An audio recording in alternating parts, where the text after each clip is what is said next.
So on Friday when we were taking notes, we didn't get an opportunity to finish example number 2. So we're going to spend a little bit of time going over example number 2 this morning, and then you'll have the rest of the hour to work on your worksheet, which is worksheet number 3, which will be due tomorrow at the beginning of the hour. The problem that we're going to work on is how much energy will it take for 125 grams of acetone at 50 degrees Celsius to turn into acetone vapor. And just like I did on Friday, I like to visualize these things, so I'm going to create a graph, and here is part 1, part 2, part 3, part 4, part 5. So 1, 2, 3, 4, 5. And then I'm going to recall that any time that the graph was going up like that, we had a thermal change, right? So those were our thermal changes. And then anytime a graph was flat or plateaued, that was a phase change. And because we don't expect you to know the melting point and the boiling point of acetone, we give it to you in the graph or in this data table down here below. Now, on Friday, we are making an assumption that you do know the boiling point of water, 100 degrees Celsius, and you know the boiling point or the freezing point of water, 0 degrees Celsius. But again, because we don't expect you to know that, we're going to give you those values down here. So if I'm looking at my graph where it plateaus the first time, so like this point right here would be its melting point, so that would be negative 94.9 degrees Celsius. And where it plateaus the second time would be its boiling point. So that's going to be like up here, which would be positive 56.6 degrees Celsius. So that helps me to see where we're starting and where we're ending. So in this problem, we're starting at 50.6. So that's somewhere around here. So my T initial is 50.6. We're going to end at 65. So that's going to be somewhere up here. So my T final is going to be right around there. So we're going to say that that's 65 degrees Celsius, and this is 50.6 degrees Celsius. So this tells me that I'm going to be starting as a liquid. Eventually, that substance is going to boil, and then that substance is going to get heated again, but it's going to be as a gas. So we're going to have to do a thermal calculation, a phase change calculation, and a thermal calculation. So we're going to have to do 3 calculations here. The first one is going to be a thermal. The Q is equal to mass times specific heat times change in temperature. The second one is a phase, where we're going to go ahead and we're going to convert mass to moles to energy. And the third one is going to be another thermal, where we're going to continue to heat it as a gas. So let's start with our very, very first part of this. So that's going to be our phase change. So we're going to do thermal number 1. So we're going to identify our variables, Q, and mass in this case is 125 grams. Now the CP, we're starting as a liquid, right? So this is thermal change number 1. So we're starting as a liquid. So I'm going to grab the CP that's a liquid, which is 22.2, and that's going to be joules per gram per degree Celsius. And then my final temperature and my initial temperature. Now in this case, my initial temperature is what we're starting with, which is 50.6 degrees Celsius. Now our final temperature, though, is going to be, for this part of the problem, is going to be when it reaches the boiling point of 56.6. So this is going to be 56.6 degrees Celsius. Now, all that we have to do at this point is just plug these numbers into our formula. So our formula is mass times specific heat times the change in temperature, which is TF minus TI. So our mass here is 125 grams. Our specific heat is 22.2, and that's going to be joules per gram per degree Celsius. And then our final temperature is going to be 56.6 degrees Celsius minus 50.6 degrees Celsius. And we're going to simplify that right away.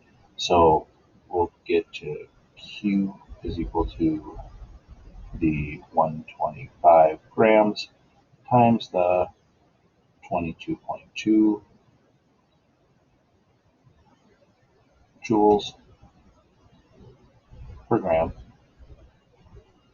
per degree Celsius, and 56.6 minus 50.6 is, what is it? Oh, it's 50. Oh, geez. Good catch, whoever is paying attention here.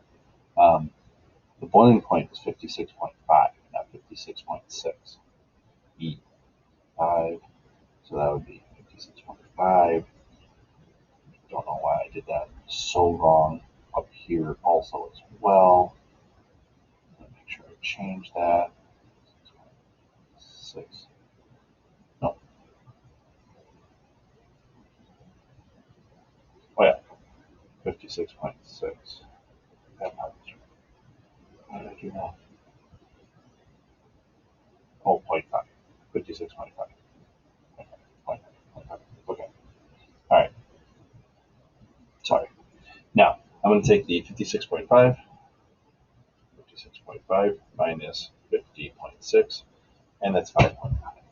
So we calculated that to be 5.9 degrees Celsius. And then we're going to combine everything else. So 125 times 22.2 times 5.9 gives me a specific heat, or I'm sorry, a heat value of 16,372.5, but that's joules. Now, we mentioned on Friday that the kilojoule is the currency for energy in chemistry and physics. So I'm going to convert that to kilojoules right away, which becomes 16.3725. Now, I want to assess significant figures real quick once. So I've got 1, 2, 3 sig figs here for my mass. We got 1, 2, 3 sig figs here for my specific heat, and 2 sig figs because we did some simplification up there for my temperature. So that's 2 sig figs. So that tells me that this has got to have 2 sig figs. That 3 cannot round that 6 up. So the final value here is going to be 16 kilojoules for the first thermal calculation. Now, the next calculation that we have to do, we've said is going to be a phase change calculation. So I'm going to do phase change calculation down here. And we're going to be converting mass to moles to energy. So we're going to do mass to moles to energy. And because we are adding energy in this problem, this is going to be endothermic.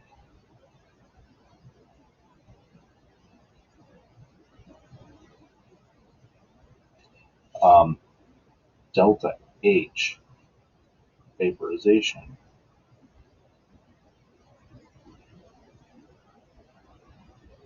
has to be positive. And we're using vaporization because we're boiling, right? So I'm going to be using this value up here.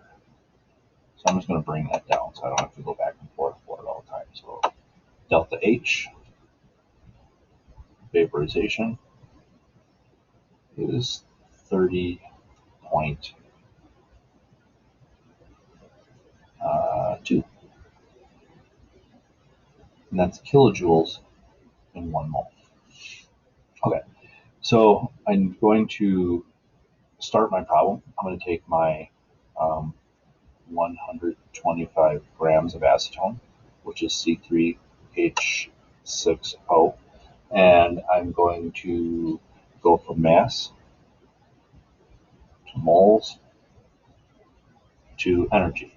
Now, in order to do that, I need my molar mass, so I have 3 carbons times 12.01, which is 12.01 grams. I have 6 hydrogens times 1.01, which is 6.06. And I have 1 oxygen times 16.00, which is 16.00 grams. And I'm going to add that up. So 12, nope, not 12, geez, that's 36.6 up here. Some of you are screaming at me, so that's 36.06. Okay, so 36.06 plus 6.06 plus 16 gives me 58.09. Oh, geez, you're struggling, Mr. B. Sorry, 36.03. That one's way better. Okay, so 36.03 plus 6.06 plus 16.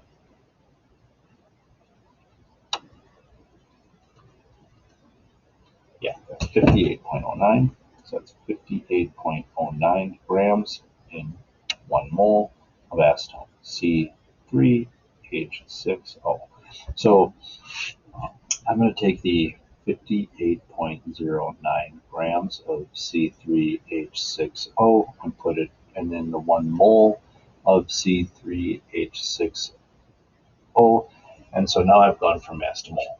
And now I need to go mole to mole. And when I go mole to mole, I'm going to put mole to energy rather, I'm going to put 1 mole of C3H6O on the bottom and the 30.2 kilojoules on top.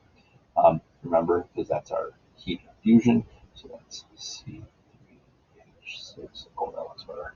And so that's our heat of fusion, and it's going to be positive. So 125 times 58.09 times 30.2.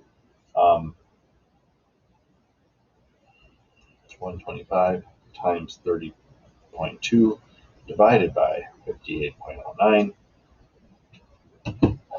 gives me a value of 64.985 something.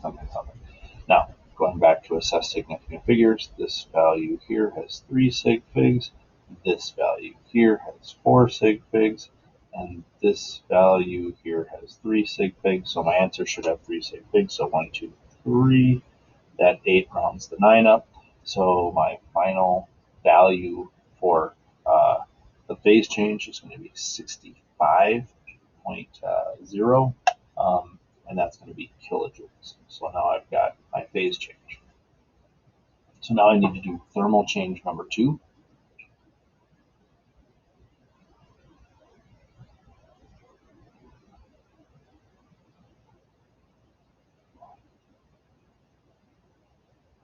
And so this is my phase change. So now we're going to go from this one, we're going to go from the boiling point to the final temperature. So we're going to take Q, our mass hasn't changed. That's 125 grams. Our specific heat this time, let's go back up and look at that table. So we are now already at a gas. And because we're now already at a gas, this is the specific heat that we're going to use when it's at a gas. So it's 1.47, and that's going to be joules per gram per specific or per temperature, which is degrees Celsius, our TF and our TI. Okay, so the initial temperature for this one, we had in our graph here, we went initially, so our first phase change, thermal change, we went from 50.6 to 56.5. We are now at 56.5 and going to go to 65. So our initial is going to be 50.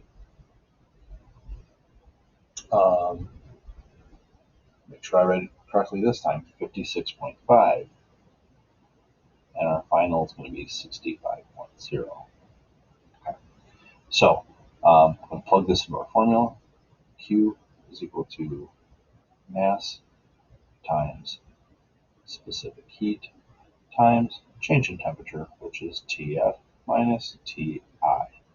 So we're going to do Q, we're going to just substitute in.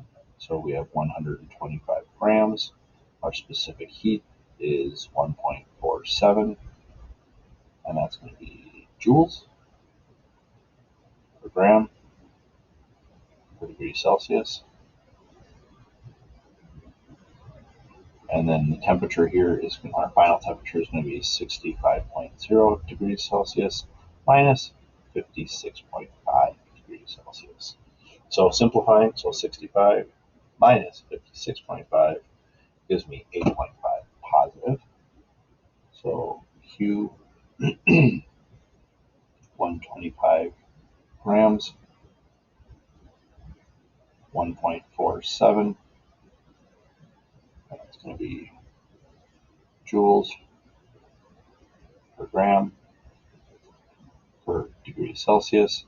And then our temperature here, we just said, was 8.5. So I simplified that to 8.5 degrees Celsius. And now I'm going to go and multiply everything else together. So 125 times 1.47 times 8.5. And I get a heat value here to be 1,561.875. And again, that's joules, and we're going to change that right away to kilojoules, which is the currency of energy in chemistry and physics. So I'm going to divide that by 1,000 right away, which is 1.56, 1875. And then we're going to assess significant figures. So this has 3 sig figs. This has 3 sig figs. And our numerical value here has 2 sig figs. So this also needs to have 2 sig figs. So we're going to round this up to a 1.6.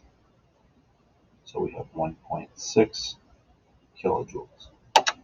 Now the last thing we have to do for these problems is we have to calculate the total energy. And we're simply going to add them up. So I'm going to grab the 16 kilojoules from thermal problem number 1. So that's 16 kilojoules.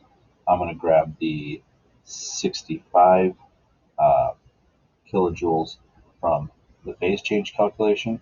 And then I'm going to grab the 1.6 kilojoules from thermal number 2. So 16 plus 65 plus 1.6 gives me 82.6.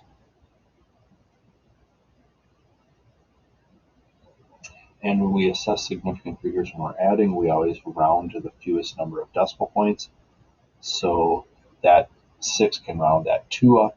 So our final answer here is going to be 83 kilojoules of energy. Okay. Now, if you have any questions about this, refer back to your notes from Friday's lesson and or from today's lesson. We'll go over this in class tomorrow. I will post an answers only answer key for you to take a look at, and then if there's anything else that you need, write down those questions, and we'll talk about it when I am back. Otherwise, good luck at working on your worksheet, and have a good afternoon.